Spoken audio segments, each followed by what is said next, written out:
Ladies and gentleman, ರಾಜ್ಯದಲ್ಲಿ CM ಕುರ್ಚಿ ಕದನ ಕಾವೇರಿದೆ. ಡಿಕೆ ಶಿವಕುಮಾರ್ ದೆಹಲಿಗೆ ಹೋದ್ರೂ ಕೂಡ ಅಲ್ಲೇನು ಆಗದೆ ಬರಿಗೈಯಲ್ಲಿ ಬೆಂಗಳೂರಿಗೆ ವಾಪಸ್ ಆಗಿದ್ದಾರೆ. ಈ ಬೆನ್ನಲ್ಲೇ ಡಿಕೆ ಸಹೋದರರು ಫುಲ್ ರಾಂಗ್ ಆಗಿದ್ದಾರೆ. ರೊಚ್ಚಿಗೆದ್ದ ಡಿಕೆ ಬ್ರದರ್ಗೆ ಸಿದ್ದರಾಮಯ್ಯ ಅವರ ಆಪ್ತ ಸಚಿವ ಜಮೀರ್ ಅಹಮದ್ ಖಾನ್ ಸ್ಫೋಟಕ ತಿರುಗೇಟನ್ನ ಕೊಟ್ಟಿದ್ದಾರೆ. ಜಮೀರ್ ಅಹಮದ್ ಖಾನ್ ಕೊಟ್ಟಂತ ಕೌಂಟರ್ಗೆ ಡಿಕೆ ಸಹೋದರ ಕಂಗೆಟ್ಟು ಹೋಗಿದ್ದಾರೆ. ಹಾಗಾದ್ರೆ ಡಿಕೆ ಬ್ರದರ್ಗೆ ಜಮೀರ್ ಬೀಸಿರುವ ಆ ಬಾಂಬ್ ಯಾವುದು? ಎಸ್ ವೀಕ್ಷಕರೇ, ನೆಲ ಜಲ ಭಾಷೆಗಾಗಿ ಪ್ರಾಮಾಣಿಕ ಪತ್ರಿಕೋದ್ಯಮ. ನೀವು ನೋಡ್ತಾ ಇದ್ದೀರಾ ಫೋಕಸ್ ಟಿವಿ. ನಾನು ಶಿವು.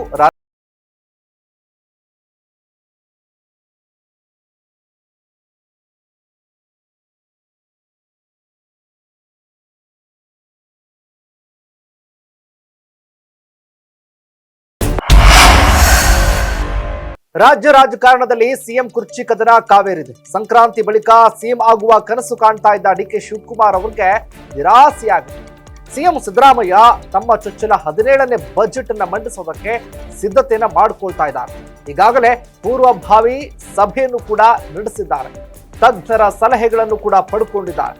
ಹೀಗಿರುವಾಗ ಡಿಕೆ ಸಹೋದರರು ಸಿಟ್ಟಿಗೇಳದೆ ಇರ್ತಾರಾ? ಖಂಡಿತ ಇರೋದಕ್ಕೆ ಸಾಧ್ಯನೇ ಇಲ್ಲ. ಅವರ ಅಂತರಾಳದಲ್ಲಿ ಸಿಟ್ಟು ಬಹಳಷ್ಟಿದೆ, ಆದ್ರೆ ಅದನ್ನ ಹೊರ ಹಾಕೋದಕ್ಕೆ ಆಗ್ತಾ ಇಲ್ಲ. ಹಾಗಾಗಿ ಸಿಎಂ ಸಿದ್ದರಾಮಯ್ಯ ಮಾತ್ರ ಅಲ್ಲದೆ ಹೈಕಮಾಂಡ್ ನಾಯಕರ ವಿರುದ್ಧನೇ ಬೇಸರವನ್ನ ಹೊರಹಾಕಿದ್ದಾರೆ. ಇದರ ಮುಂದುವರೆದ ಭಾಗವಾಗಿ ಡಿಕೆ ಸುರೇಶ್ ಒಂದು ಮಾತನ್ನ ಹೇಳಿಬಿಟ್ಟಿದ್ದಾರೆ. ನಮ್ಮ ಅಣ್ಣನ ಹಣೆ ಬರಹದಲ್ಲಿ ಬರೆದಿದ್ರೆ ಸಿಎಂ ಆಗೇ ಆಗ್ತಾರೆ ಅನ್ನುವಂತಹ ಮಾತು. ಪಂಚಾಯತಿ ಚೇರ್ಮನ್ಗಳೇ ಬಿಡಲ್ಲಪ್ಪ, ನಾವು ಮಾಡಿದ್ದು ಚೇರ್ಮನ್ಗಳು ಹಣ ಮದುವೆ ಆಗೋಗ್ಲಿ ಅಂತಾನೆ, ಹಣ 15 ದಿನ ಇನ್ವಿಟೇಷನ್ ಅಲ್ಲಿ ಹೆಸರು ಹಾಕ್ಸ್ಕೊಬಿಡ್ತೀನಿ ಅಂತಾನೆ, ಹಣ ಮಾರ್ಚ್ 8 ಮುಗ್ದೋಗ್ಲಿ ಅಂತಾನೆ. ಚೇರ್ಮನ್ ಆಗ್ಬೇಕಾದ್ರೆ 3 ದಿನ ಕೊಟ್ಬಿಡು, ನಾನು ಮಾಜಿ ಅನ್ಸ್ಕೊಬಿಡ್ತೀನಿ ಅಂತಾರೆ. ಏನ್ ಮಾಡಕ್ಕಾಗ್ತಿದೆ? ಅದು ರಾಜಕಾರಣದಲ್ಲಿ ನಂಬಿಕೆಗಳು ಬಹಳ ಮುಖ್ಯ ಆಗ್ತದೆ. ಹೀಗೆ ಅಣ್ಣನ ಹಣೆ ಬರಹದಲ್ಲಿ ಇತ್ತೆಂದರೆ ನಮ್ಮಣ್ಣ ಸಿಎಂ ಆಗ್ತಾರೆ ಅಂದಿದ್ದ ಮಾಜಿ ಸಂಸದ ಡಿಕೆ ಸುರೇಶ್ ಅವರಿಗೆ ಸಿದ್ದರಾಮಯ್ಯ ಅವರ ಆಪ್ತ ಮಂತ್ರಿಗಳಲ್ಲಿ ಒಬ್ಬರಾದ ಜಮೀರ್ ಅಷ್ಟೇ ತೀಕ್ಷ್ಣವಾಗಿ ತಿರುಗೇಟನ್ನ ಕೊಟ್ಟಿದ್ದಾರೆ. ಯಾರು ಏನೇ ಅಂದ್ರೂ ಕೂಡ ಹಣೆ ಬರಹದಲ್ಲಿ ಏನ್ ಬರದಿರುತ್ತೋ ಅದೇ ಆಗುತ್ತೆ. ನಾನು ಅದನ್ನೇ ನಂಬಿಕೊಂಡಿದ್ದೀನಿ. ಡಿಕೆ ಸುರೇಶ್ ರವರು ಹೇಳಿದ್ರಲ್ಲಿ ತಪ್ಪೇನಿಲ್ಲ. ಹಣೆ ಬರಹದಲ್ಲಿ ಬರದಂತೆ ಆಗುತ್ತೆ. ಹಣೆ ಬರಹ ಬರೆಯೋದು ದೇವ್ರು. ನಾನು 5 ಬಾರಿ ಶಾಸಕನಾಗ್ತೇನೆ, 3 ಬಾರಿ ಮಂತ್ರಿ ಆಗ್ತೀನಿ ಅಂತ ಕನಸಿನಲ್ಲಿಯೂ ಕೂಡ ಯೋಚನೆ ಮಾಡಿರಲಿಲ್ಲ. ಹಣೆ ಬರಹದಲ್ಲೇ ಇದ್ದಿದ್ರಿಂದ ಅದೆಲ್ಲವೂ ಕೂಡ ಆಯ್ತು ಅಂತ ತಿರುಗೇಟು.